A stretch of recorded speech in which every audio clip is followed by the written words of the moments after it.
Haning kaida imang chư khờ mơ chư thủy cơ hai tâm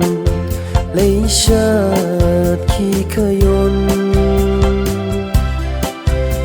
Haning phanda iwining makatun hita phalung la lấy cái gì in chữ khờ mà chữ khờ mà cơ chữ lấy xa và xa hao lấy cái gì quy văn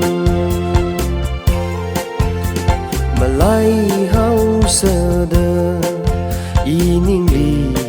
khờ ninh sai khờ truy mây chốt mây lấy sát cơ hội khi xa ý ninh vòng lấy cái gì lấy xa đồ nà chấm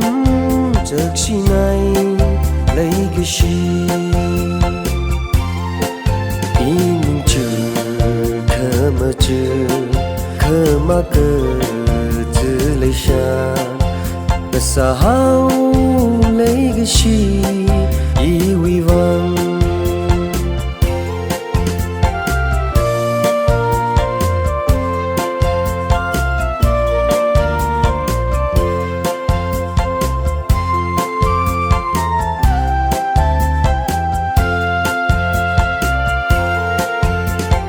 chữ mơ chữ đơ ninh đi phờ ninh ngơ khờ mơ sa bay ninh khờ mà chữ hao cơ tha lô chi đồ y ninh vi lấy cái gì tờ chính ri mang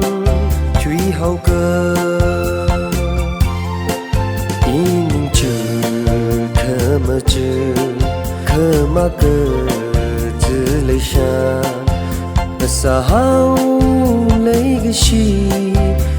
quy văn